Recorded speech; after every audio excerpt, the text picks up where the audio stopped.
করেছিলাম, কারণ নর্মাল সেদ্ধ করতে অনেকটা সময় লাগে, যেহেতু নর্মাল ম্যাগির মতো নয়, আর নুন মাখানো ভালো জিনিস খেতে পারো না। ওই জন্য আমি কুকারে সেদ্ধ করলাম। কুকারে করে আমি একটু বাটার দিয়ে দিয়েছিলাম।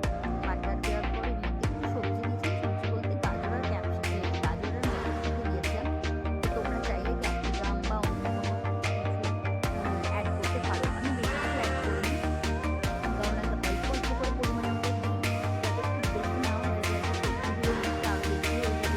আমি ডিমও অ্যাড করি, কারণ সারাদিন একবারই দিনের বেলায় ডিম, মাছ বা মাংস দিই। মাংসের মধ্যে মেটটাই খেয়ে থাকে, সেইভাবে মাংস খেয়েও দিতে পারেন, দেবো একদিন। আচ্ছা, এই নুডলসটার হাফ পোর্শনটা আমি দিচ্ছি, ঠিক আছে? হাফটা ভেঙে নিয়ে রেখে প্যাকেট থেকে পুরো হাফটা ভেঙে দিই আর হাফটা রেখে দিই পরে আবার দেওয়ার জন্য। তো এগুলোকে তোমরা টুকরো টুকরো করে দিতে পারো। আমি পুরো একটু জল দিয়ে ভালো করে সেদ্ধ করে একটু চামচে করে বা হাতে দিয়ে একটু কেটে দিই, তাহলেই হয়ে যায়। আর এটা হচ্ছে মশলাটার হাফ দিয়ে আর হাফ রেখে দিই, এইভাবে করবো।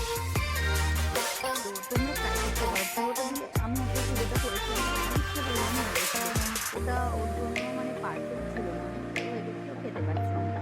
এটা তোমরা ব্রেকফাস্টে ট্রাই করতে পারো বা ইভিনিং স্ন্যাক্স। আমি ইভিনিং স্ন্যাক্সটা খুব বেশি দিই না, তো মানে হেভি করতে চাই না, অল্প কিছু করতে চাই। তো একটু নাড়াচাড়া করে বাটার দিয়ে পুরো রান্নাটা করেছি, দেখো খুব বেশি বাটার দিই, আর একটু নাড়াচাড়া করে জল দিয়ে এবার কুকারে আমি বসিয়ে দেবো খেতে দেওয়ার জন্য।